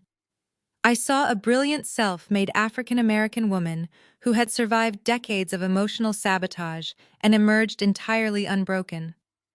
I straightened the lapels of my silk robe, lifted my chin, and stepped fully into my power. The fear of their rejection was completely gone, replaced by the unbreakable foundation of my own self-worth. My life was finally completely and unapologetically my own. The afternoon sun began its slow descent toward the horizon, painting the Caribbean sky in brilliant shades of crushed violet and burnt orange. I spent the remainder of the day wrapped in a profound, uninterrupted silence.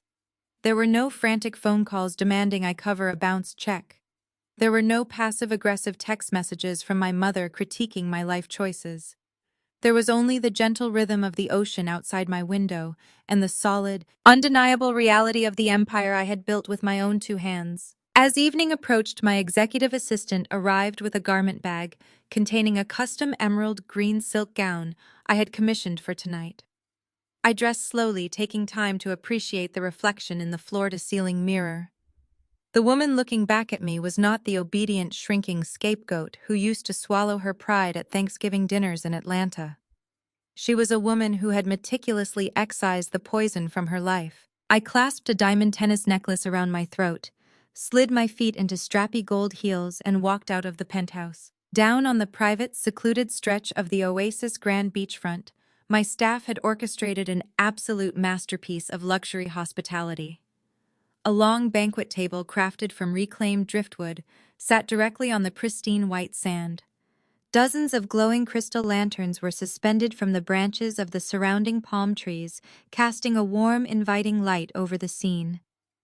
A personal chef was putting the finishing touches on a 5-course tasting menu featuring fresh local lobster, truffle risotto, and aged Wagyu beef. It was the exact type of opulent dining experience my father had spent his entire life trying to fake his way into. Tonight I was hosting it effortlessly. But the true beauty of the evening was not the food or the ambiance. It was the people sitting around that table.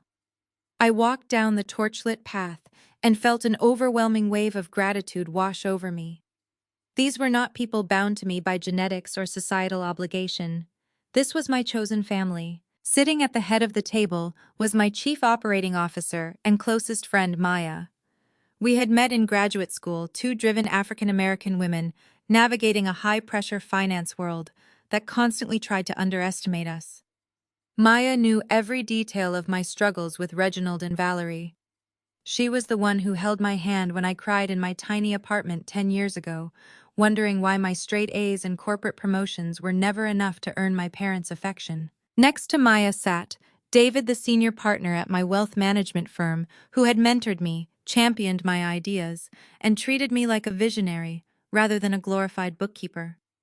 The rest of the table was filled with brilliant, supportive friends and colleagues who had celebrated my victories, respected my boundaries, and never once asked me to shrink myself for their comfort. As I took my seat at the center of the table, the energy in the air was electric. There was no walking on eggshells. There was no waiting for a disparaging comment about my hair, my marital status, or my career. There was only genuine laughter, intellectual conversation, and mutual respect. We talked about global markets, real estate expansions, and the future of our respective industries. Nobody interrupted me.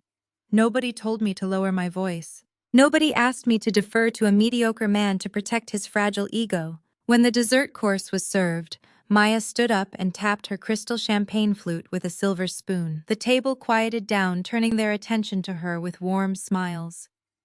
Maya looked directly at me, her eyes shining with fierce pride. "I want to propose a toast," Maya said, her voice carrying clearly over the sound of the crashing waves, "to Jada. For years I have watched you build an incredible career while carrying a weight that would have broken anyone else. I have watched you give your time, your resources, and your heart to people who did not know how to value you. But today, we are not just celebrating the acquisition of this beautiful resort. We are celebrating the woman who finally realized that her brilliance, her generosity, and her spirit are gifts. And starting today, those gifts are reserved exclusively for people who recognize their worth. We love you, Jada. Not for what you can do for us, but for exactly who you are." The entire table raised their glasses, the crystal catching the lantern light. To Jada, they echoed in unison. I raised my own glass, a sudden tightness in my throat. But it was not the familiar, suffocating tightness of holding back tears of rejection. It was the overwhelming, expansive feeling of being truly seen and fiercely loved. I took a sip of the vintage champagne, the crisp bubbles dancing on my tongue, and let the absolute joy of the moment settle deep into my bones. As the dinner wound down and the conversation shifted to relaxed, joyful banter, I leaned back in my chair and listened to the ambient sounds of the island. The cool night breeze rustled the palm fronds above us. The ocean lapped rhythmically against the shore. I felt a profound sense of closure. The frantic, desperate chapter of my life spent chasing the approval of people who were fundamentally incapable of giving it was officially over. I had survived their emotional abuse. I had survived their financial exploitation. I had survived their attempts to use my blackness as a weapon to demand my obedience while they worshipped the illusion of white superiority. I reached for my clutch resting on the empty chair beside me and pulled out my phone to check the time. As the screen illuminated, a notification popped up on the lock screen. The phone gave a short, sharp vibration against my palm. It was a new voicemail. The caller ID simply read blocked number. I stared at the screen. I knew exactly who it was. The timing was too precise. Reginald, Valerie, and Chloe would have just landed back at Hartsfield-Jackson Atlanta International Airport. They would have stepped off that cramped, miserable budget flight and turned their phones back on. They would have walked out of the terminal completely stripped of their VIP status, hauling their own luggage toward the taxi stand because Connor was sitting in a federal holding cell and their bank accounts were entirely frozen. They were likely standing on the curb in the Georgia heat, staring at the absolute wreckage of their lives. Reginald would be staring at a future where he was completely bankrupt, facing immediate eviction from a mansion he no longer owned.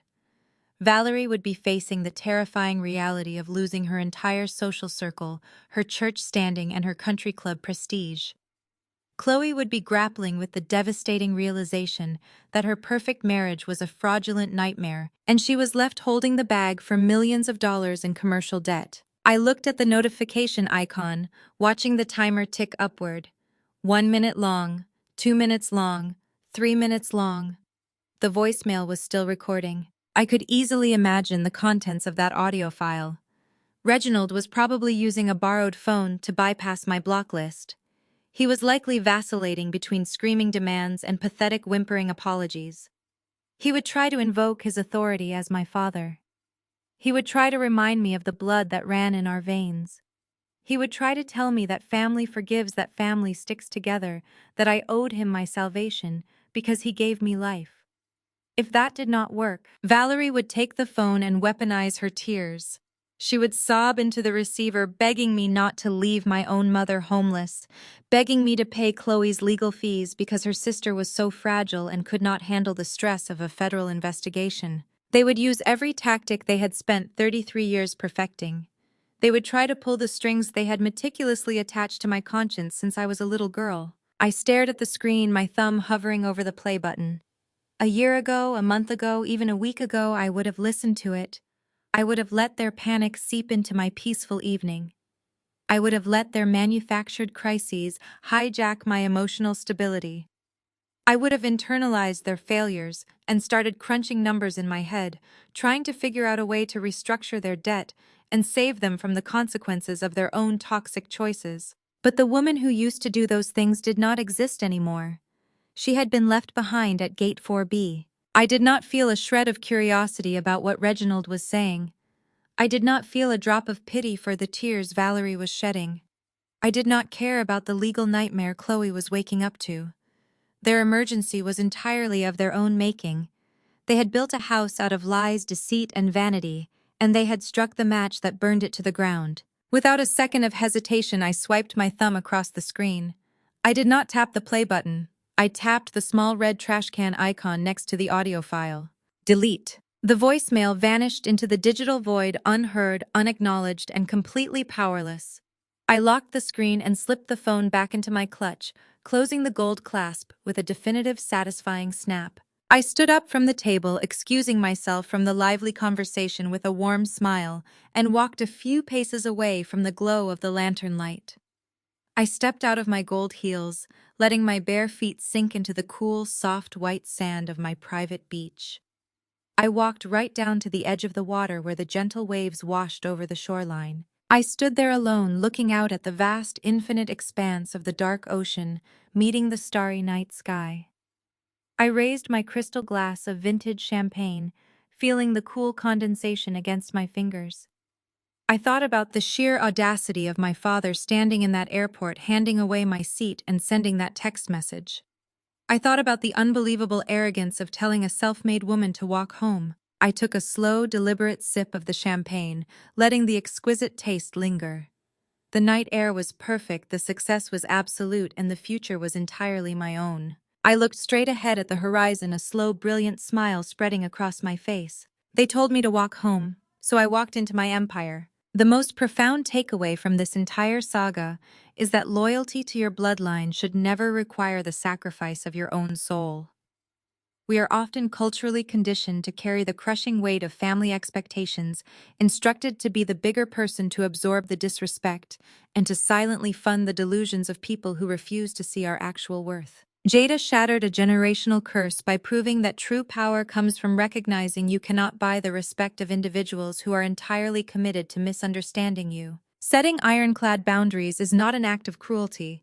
It is the ultimate act of self-preservation. You do not owe your success, your hard-earned capital, or your peace of mind to relatives who treat your presence as a burden and your bank account as an entitlement. It takes immense courage to look at the people who gave you life and realize their limitations do not dictate your destiny. Your value is not determined by their inability to appreciate it.